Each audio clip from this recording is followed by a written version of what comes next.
Assalamualaikum warahmatullahi wabarakatuh dan selamat sejahtera. Hari ini anda bersama-sama dengan saya, Cikgu Muhammad Faizul Azri bin Zainal Abidin dari Sekolah Menengah Kebangsaan Sri Iskandar akan membincangkan tajuk bab 7 iaitu usaha ke arah kemerdekaan. Terdapat 5 subtopik yang terkandung di dalam tajuk ini iaitu latar belakang idea negara merdeka, jawatan kuasa hubungan antara kaum, sistem ahli, sistem pendidikan kebangsaan dan penubuhan parti politik. Namun begitu, pada kali ini, subtopik yang akan dibincangkan ialah latar belakang idea negara merdeka.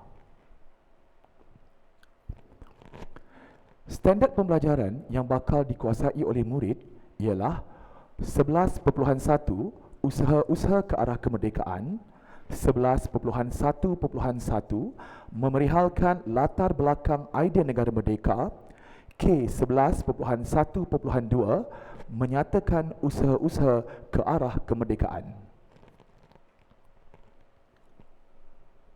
Objektif pembelajaran.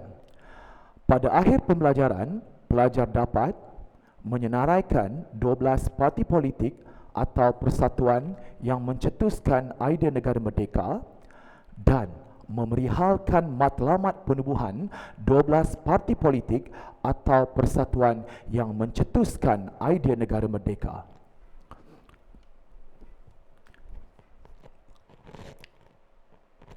Dipaparkan 12 buah parti politik ataupun persatuan yang telah mencetuskan idea negara merdeka di negara kita.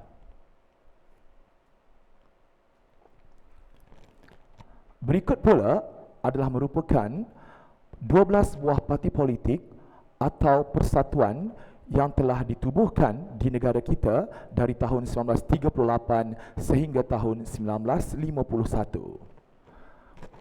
Pada tahun 1938, wujudnya Kesatuan Melayu Muda ataupun KMM. Pada tahun 1945, wujud pula Parti Kebangsaan Melayu Melaya ataupun PKMM. Seterusnya, pada tahun 1946, terdapat 6 buah parti politik ataupun pertubuhan yang telah muncul, iaitu Angkatan Pemuda Insaf ataupun API, Persatuan Kebangsaan Melayu Sarawak PKMS, Pergerakan Pemuda Melayu PPM, United Malays National Organisation atau UMNO, Parti Kebangsaan Melayu Labuan PKML dan Malayan Indian Congress MIC. Seterusnya, pada tahun 1947 muncul pula Hizbul Muslimin, diikuti tahun 1949 Malayan Chinese Association ataupun MCA. Pada tahun 1951, terdapat 2 buah parti politik telah muncul di negara kita, iaitu Parti Islam Setanah Melayu ataupun PAS dan Independence of Malayan Party ataupun IMP.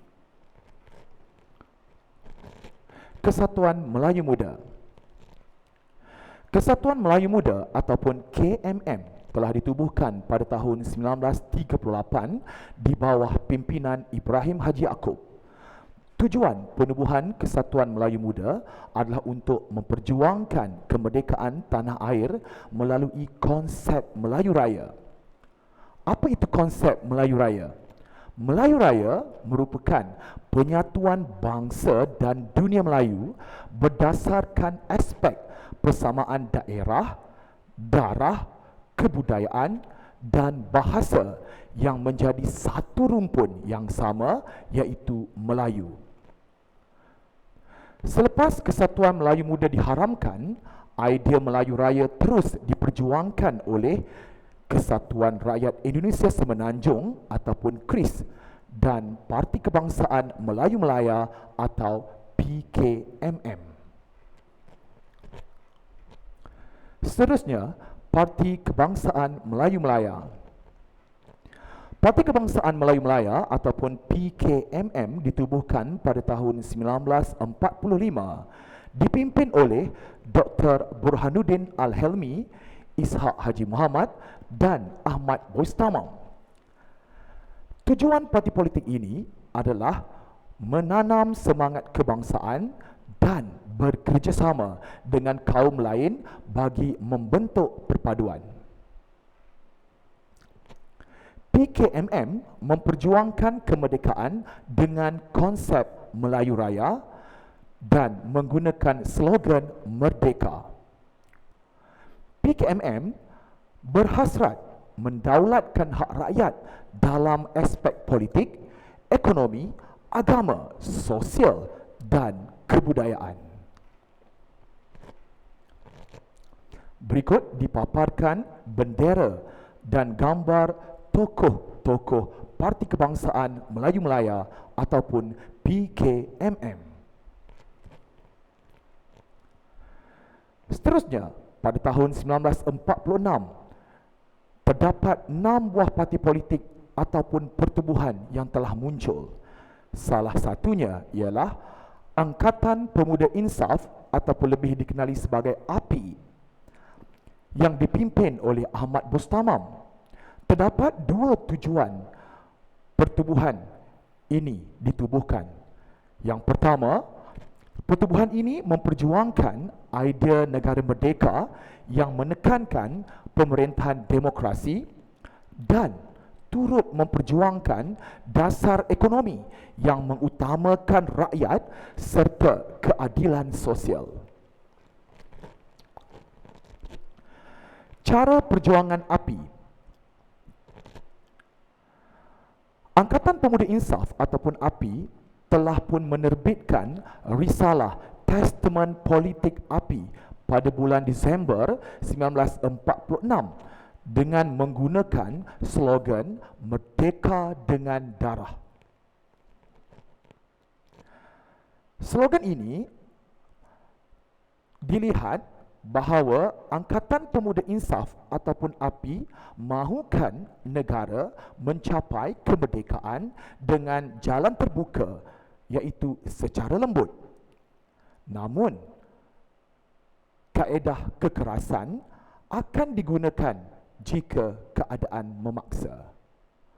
Namun begitu, Angkatan Pemuda Insaf ataupun API ini telah diharamkan oleh pihak British kerana imej parti API ini adalah radikal. Seterusnya, kita lihat pula Persatuan Kebangsaan Melayu Sarawak di bawah pimpinan Datuk Patinggi Abang Haji Abdullah.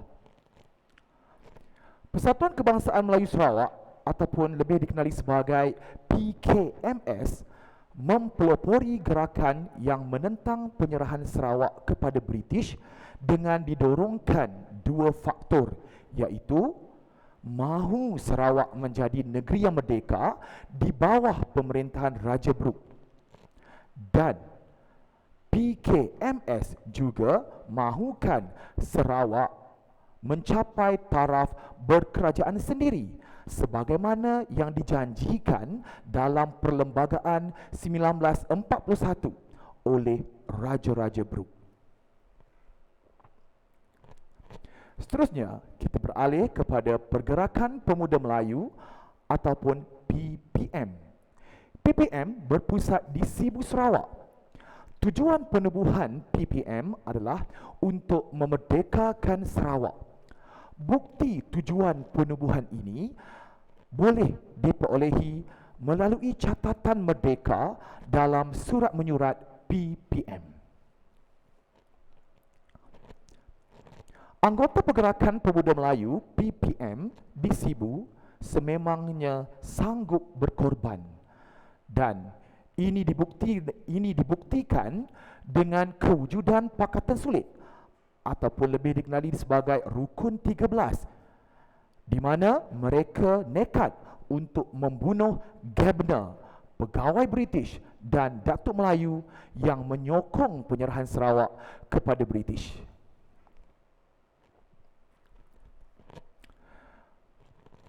Parti politik yang seterusnya muncul pada tahun 1946 ialah United Malays National Organisation ataupun UMNO.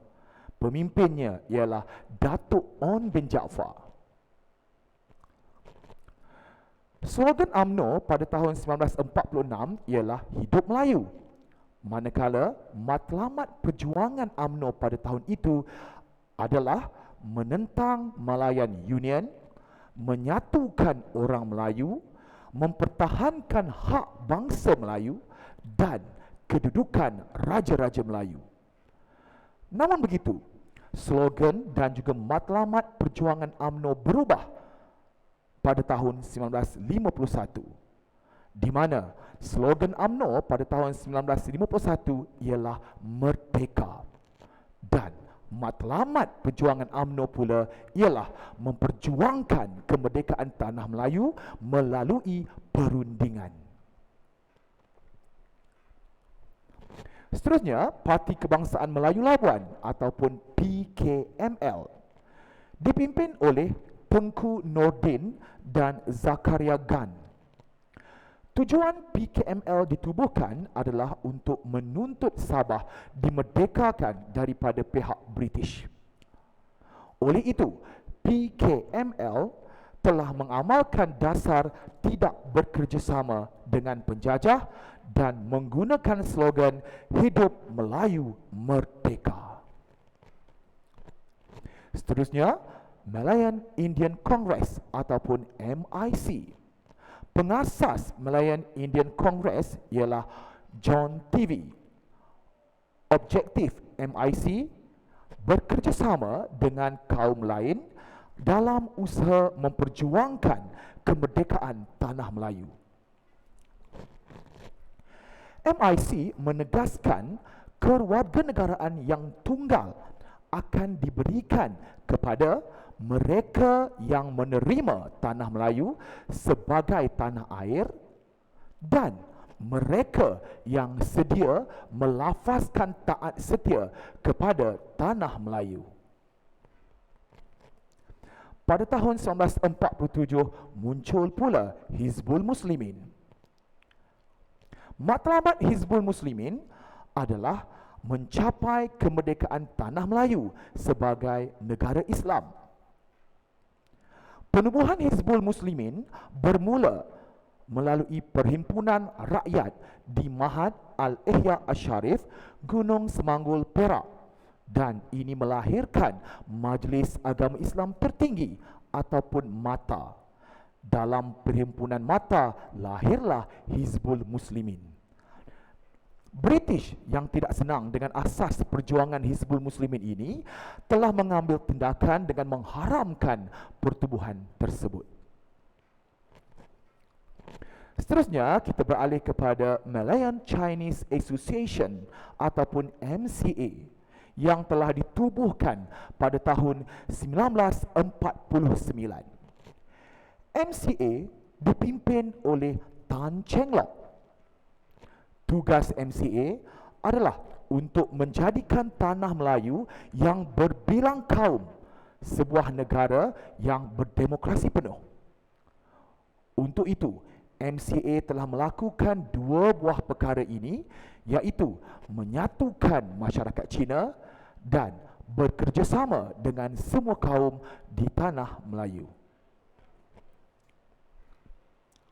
Akhir sekali, kita lihat pula kemunculan parti politik pada tahun 1941. Kita mulakan dengan Parti Islam Setanah Melayu ataupun PAS. Yang dipertua PAS ialah Dr. Burhanuddin Al-Helmi. Terdapat tiga cita-cita PAS. Yang pertama, membina satu negara dan satu bangsa yang teguh. Kedua, menjadikan bahasa Melayu sebagai bahasa kebangsaan dan rasmi yang tunggal. Akhir sekali, cita-cita PAS ialah menjalankan hukum Islam di dalam negara yang telah merdeka ini.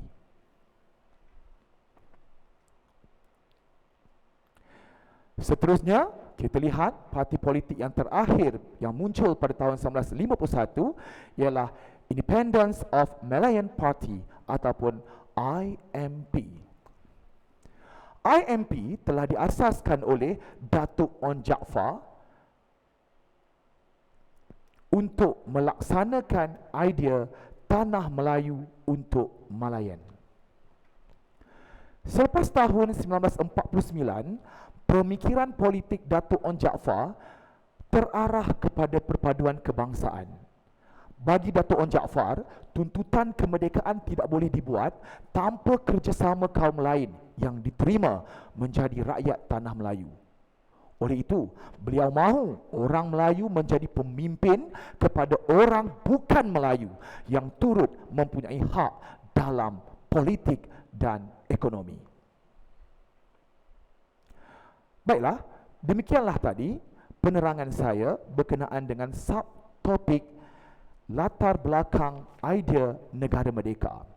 Selepas ini, kita akan berjumpa sekali lagi untuk menyambung subtopik yang seterusnya, iaitu jawatan kuasa hubungan antara kaum. Sekian, terima kasih.